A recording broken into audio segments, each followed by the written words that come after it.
If you know your enemy and know yourself, you need not fear the result of 100 battles. That's what my father always told me, quoting Sun Tzu's Art of War. I never truly understood what he meant until much later in life. My name's Michael Thompson, but everyone calls me Mike. And this is the story of how I met, fell in love with, and fought to protect the most amazing woman I've ever known. I first met Sarah Williams when we were both 8 years old. Back then, I thought girls were gross and annoying. Who could blame me? I was just a kid who loved baseball and comic books. But Sarah, she was different. Not because she was black. That didn't matter to me at all. It was because she could throw a mean fastball and actually liked reading X-Men comics. Our parents served together in the Gulf War. My dad, Jack Thompson, and her father, Marcus Williams, became best friends in the heat of battle. After the war, they both settled in Fort Carson, Colorado, where my dad ran a construction company. He gave Mr. Williams a job, and they soon became business partners. Life was pretty good for both families until the construction business hit a rough patch during our fourth grade year. Our dads did what they knew best. They re-enlisted in the Army. That's when our lives really became intertwined. Over the years, we moved from base to base together. Fort Bragg, Fort Hood, Fort Lewis. The names changed, but one thing remained constant. Sarah and I had each other's backs. Moving every few years is tough on military kids. You have to prove yourself at each new school, avoid bullying, and try not to fade into the background. Sarah and I made a pact. We'd always stick together, no matter what. By high school, we were inseparable best friends. Sure, we dated other people, but Sarah was my constant. She was the one I went to when Rachel Thompson, no relation, broke up with me via text message in sophomore year. That's when we started our breakup tradition. Whenever one of us got dumped, we'd go to the movies on Saturday. Not romantic comedies, action movies. There's something therapeutic about watching Bruce Willis blow stuff up when your heart's been broken. We kept dating other people throughout high school. Sarah dated this football player named Chris, and I was with Jessica Martinez for almost a year. Everything seemed perfect until senior prom approached. That's when our lives took an unexpected turn.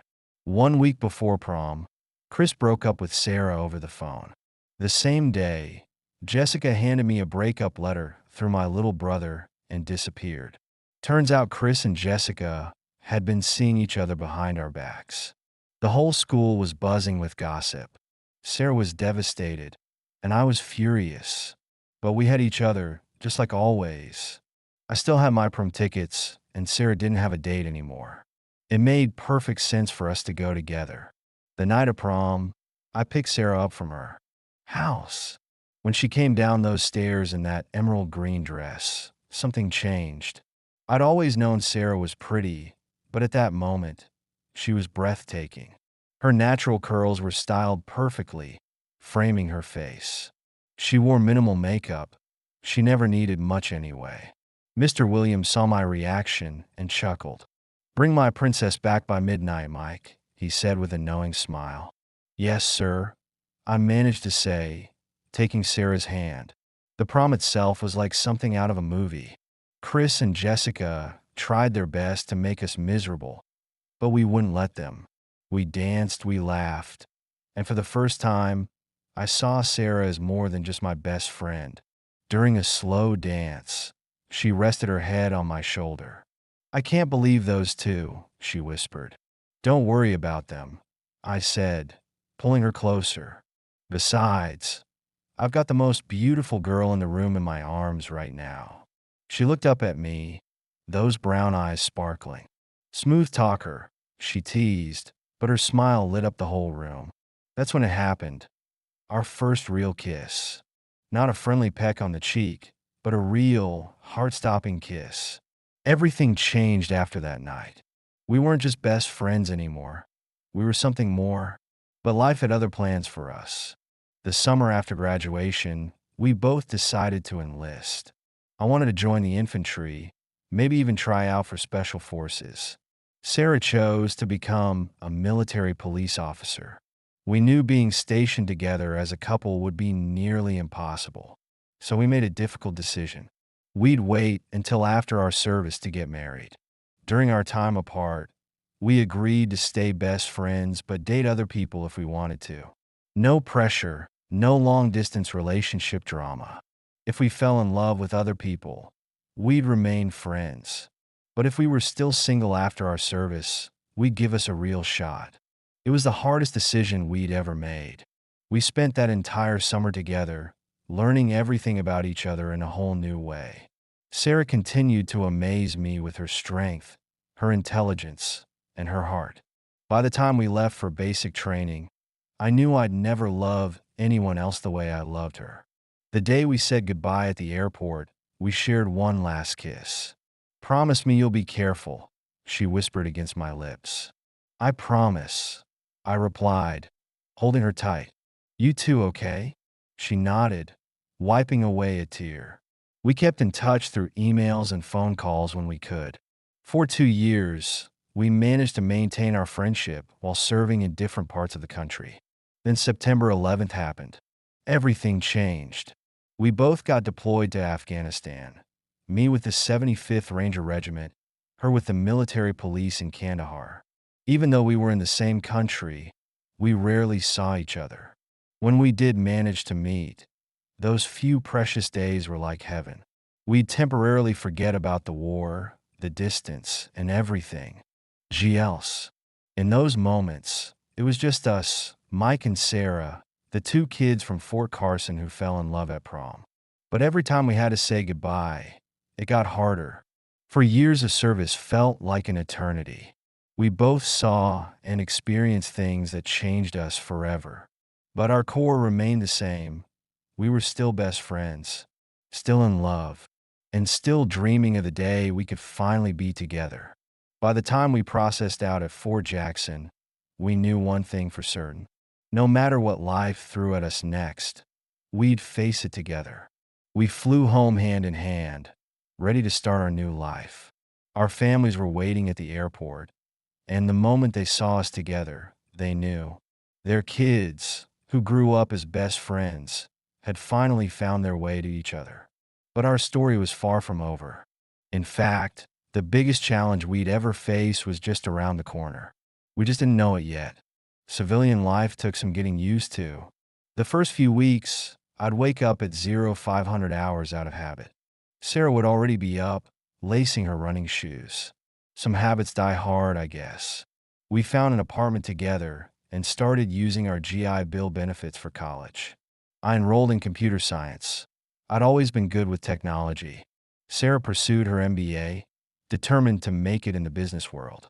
We both worked part-time jobs to make ends meet. It wasn't easy, but we had a rule: no working weekends. Those were our days, just us together. Sometimes we'd spend the whole Saturday binge-watching action movies, just like in high school. Other times, we'd explore Denver, finding new restaurants and coffee shops. Life was good, but I wanted more. I wanted to make it official. After landing my first real IT job at Thomson Pierce Network Solutions, I bought a ring. It wasn't huge, just a half-carat diamond set in white gold. But it was perfect for Sarah's elegant hands. The night I proposed, I had everything planned. I'd picked up dinner from her favorite Italian place. When she came home from her internship at Elite Properties, I was waiting. "Long day?" I asked, pulling her into a hug. She melted into my arms, like always. "You have no idea," she sighed. "The new management team is coming in next week." I just smiled and led her to our tiny dining room. After dinner, I got down on one knee. "Sarah Marie Williams," I said, pulling out the ring. "We've been best friends since we were 8. We've survived middle school drama, high school heartbreak, and war together. Will you do me the honor of being my wife?" The way her eyes lit up, I'll never forget it. Yes, she practically tackled me. We got married on July 4th, a date I knew I'd never forget. I wore my dress blues, and Sarah, God, she was beautiful in her white dress. Our parents couldn't stop smiling. Life seemed perfect. Then Sarah started her new job as executive assistant to James Richardson at Elite Properties. At first, everything seemed fine. Richardson was a former NFL player turned real estate mogul. Tall, built like a tank despite being in his 40s. The first time I met him, something felt off. It was the way he looked at Sarah. The way his handshake turned into a power play. The flash of something in his eyes when he realized I was her husband. Sarah started mentioning little things. Comments about her appearance. Accidental touches that lasted too long. Invitations to private meetings after hours. I started doing some digging. Being in IT security has its advantages. Richardson had a history, assault charges back in New Jersey 20 years ago. Beat up a guy who caught him with his wife. He was still married to Ashley Richardson, a corporate lawyer who looked like she stepped off a magazine cover. But it was his phone records that really set off alarm bells. He had a pattern. Find a beautiful married woman. Pressure her husband's employer. Then make his move. Sarah didn't know any of this yet. I didn't want to worry her without proof. But I started preparing. Set up security cameras in our house. Created a secure cloud server for evidence. Installed tracking software on his company phone. Some might call it paranoid. I called it being prepared. Sun Tzu was right. Know your enemy. The situation came to a head at the company Christmas party. Sarah and I hosted it at our new house, a modest 3-bedroom ranch style we just bought. Everyone from Elite Properties was there, including Richardson. I watched him all night. The way he kept filling Sarah's wine glass. The way he positioned himself to always be near her. The way he waited for everyone else to leave. By 11:30 p.m., it was just us and him. Well, I said, it's getting late. Richardson smiled a predator's smile. Actually, he said, settling into my favorite armchair. I think we need to talk. Sarah squeezed my hand. We sat on the couch across from him. Make it quick, I said. We've got Christmas shopping to do tomorrow. He leaned forward, that smile still in place. You've got a wonderful wife, Mike. The way he said my name made my skin crawl. Thank you, I replied calmly. I know how lucky I am. Question is, he continued, do you know how to keep her satisfied? Sarah stiffened beside me. Mr. Richardson, she said firmly. That's inappropriate. He ignored her, eyes locked on me. I've got an offer for you, Mike. See, I know some people who could make your life difficult or very, very easy, depending on your cooperation. I kept my face neutral, even as rage built inside me. What kind of cooperation? I asked. He smiled wider. The kind where you step aside. Let a real man show your wife what she's been missing. Sarah stood up, furious. That's enough, she snapped. You need to leave. Now. Richardson laughed. Sweetheart, you don't have a choice. Unless you bought. Want to be unemployed by New Year's. He pulled out his phone. One call, that's all it takes. I squeezed Sarah's hand, signaling her to wait. Everything was falling into place, just like I planned. What Richardson didn't know was that his phone wasn't connecting to who he thought it was. Every call, every text, they all went through my server first. And I had someone very interesting waiting outside. There was a knock at the door. Sarah went to answer it. When she came back, she wasn't alone. Ashley Richardson stood in our living room, looking elegant and deadly in her designer suit. Hello, James, she said coldly. Care to explain what you're doing here? The color drained from his face. Ashley? How? How did I know? She finished for him. Let's just say someone finally gave me the evidence I needed. She turned to us. Thank you both for your help. The divorce papers will be served tomorrow. Richardson's face twisted with rage. He lunged at me, exactly as I expected. For years in the Rangers taught me a lot about hand-to-hand combat. One knee to the ribs, an elbow to the nose, a precise strike to the solar plexus. He went down hard. As Sarah called 911, I kept him pinned. You know, I said conversationally, you really should have done your homework. Sarah told you I was a clerk in the Army. Never thought to verify that, did you? The police arrived quickly. Richardson left in handcuffs, facing charges of attempted assault, sexual harassment, and criminal conspiracy. After everyone left, Sarah and I held each other on the couch. How long did you know? She asked. Almost from the beginning, I admitted. I saw the way he looked at you that first day. Why didn't you tell me? Because I needed evidence, and I needed him to make his move where we could control it. She shook her head, smiling. My tactical genius, she teased. Lucky for me, I replied, kissing her softly. The next few weeks were intense. Richardson's empire crumbled as more victims came forward. His friends turned on him to save themselves. By New Year's Eve, he was facing serious prison time. But Sarah and I, we were stronger than ever. Sometimes knowing your enemy isn't enough. You also need to know who's standing beside you. And I knew, without a doubt, that I had the strongest, most amazing woman in the world by my side. Little did we know, our greatest adventure was just beginning. Sarah had a surprise for me, one that would change our lives forever. Sarah waited until Valentine's Day to tell me her news. She planned it perfectly. Dinner at home, candlelight, soft music. Mike, she said, taking my hand across the table. Remember how I've been feeling tired lately? I nodded, suddenly concerned. Well, she smiled, tears in her eyes. We're having twins. The fork dropped from my hand. Twins, I whispered. She nodded, pulling out an ultrasound photo. A boy and a GI. RL.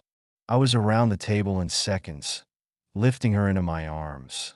We were going to be parents. The next few months were a whirlwind. Sarah continued working at Elite Properties, now under new management. I started my own cybersecurity consulting firm. Those skills I used against Richardson turned out legitimate businesses would pay good money for that kind of protection. We converted one of the bedrooms into a nursery, painted it yellow neutral, since we were getting one of each. Our parents helped whenever they could. Mr. Williams and my dad spent an entire weekend putting together furniture. Our moms couldn't stop buying tiny clothes. Sarah was beautiful pregnant, even with swollen ankles and weird cravings at 3 a.m. She'd waddle around the house in my old Army PT shirt, talking to our babies. I fell in love with her all over again. James Marcus Thompson and Hope Sarah Thompson were born on October 15th. James came first, screaming his lungs out. Hope followed 2 minutes later, quiet but alert. When I held them for the first time, everything changed. The world got bigger and smaller all at once. Sarah watched me with our babies, tears streaming down her face. Look what we made, she whispered. I couldn't speak, just nodded and kissed her. Parenthood was harder than anything we'd faced in the military. Sleepless nights, endless diaper changes, taking turns walking crying babies at midnight. But we were a team, just like always. We kept our Saturday movie tradition. Only now, instead of action films, we watched Disney movies. The twins loved them. By their first birthday, James was walking. Hope took her time, content to watch and plan. Just like her mother, I thought. Sarah went back to work part-time. Elite Properties offered her a position as a junior real estate agent. She accepted, on her terms this time. My business was growing. I hired 2 other vets, guys who knew their way around both combat and computers. Life settled into a new normal. We heard about Richardson sometimes. He took a plea deal, 15 years. Ashley divorced him, took everything. Justice, I suppose. But we didn't dwell on it. We were too busy living. James learned to throw a baseball by age 3. Hope preferred books, just like her mom. They both had Sarah's smile, and my inability to sit still. Perfect combinations of both of us. We bought a bigger house when the twins turned 4. 5 bedrooms this time, with a big backyard. The kind of place where kids could grow up happy. Sarah's real estate career took off. Turns out she had a gift for helping military families find homes. She understood their needs, their worries. My company landed some major government contracts. Protecting those who protect us felt right. We still ran together most mornings. Slower now, with a double jogging stroller, but together like always. One evening, after putting the kids to bed, Sarah found me in the garage. Gee, I was going through an old box of stuff from our army days. Found some pictures from that first prom. Look at us, she laughed, sitting beside me. We were so young. I pulled her close. You're still just as beautiful. She rolled her eyes, but smiled. Smooth talker. Hey, I said, it worked at prom, didn't it? We sat there, looking at old photos. Us in uniform. Our wedding day. The twins' birth. First steps, first words, first everything. Do you ever regret it? She asked suddenly. Any of it? I knew what she meant. The waiting during our service years. The risks we took with Richardson. All of it. Not a single moment, I replied. Everything led us here. She leaned her head on my shoulder. We've had quite the adventure, haven't we? I kissed her temple. And it's not over yet. The twins are 10 now. James plays second base just like I did. Hope runs track, fast as her mother ever was. They both love hearing stories about when Sarah and I were kids, about how we met, grew up, fell in love. Sometimes they ask about the hard parts, the war, the bad guys, the scary times. We tell them the truth, age-appropriate versions, about standing up for what's right, about protecting the people you love, about knowing yourself and your enemy. Sarah and I still have our moments, times when the memories of war creep back, nights when sleep won't come, but we face them together. Always have, always will. Our parents are older now, semi-retired but still close by, still best friends just like us. The construction company is doing well under new management. Our brothers and sisters visit often.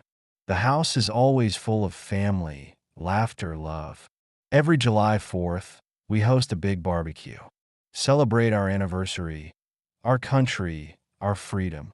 The twins love the fireworks. Sarah still takes my breath away when she smiles. Still fits perfectly in my arms when we dance. Still my best friend, all these years later. People ask us sometimes how we made it work, how we stayed strong through everything. I think about that prom night, about war zones and midnight feedings, about facing down threats together, about building a life step by step. The answer's always the same. We knew ourselves, knew what we wanted, knew what we'd fight for, and most importantly, we never stopped being best friends. That's the real secret, I think. Romance fades, passion ebbs and flows. But friendship? That's forever. Sarah catches me writing this down. What are you doing? She asks. Telling our story. I reply. She reads over my shoulder, smiling. Think anyone will believe it? I pull her into my lap, like I have 1,000 times before. Does it matter? She kisses me softly. I suppose not. The twins burst in, arguing about something. Sarah goes to referee. I watch them, my family, my world, and I think about that 8-year-old boy, the one who thought girls were gross. Who's see? I don't imagine the adventure ahead, the love he'd find, the life he'd build, with his best friend by his side. Sometimes the best stories aren't about grand gestures or epic battles.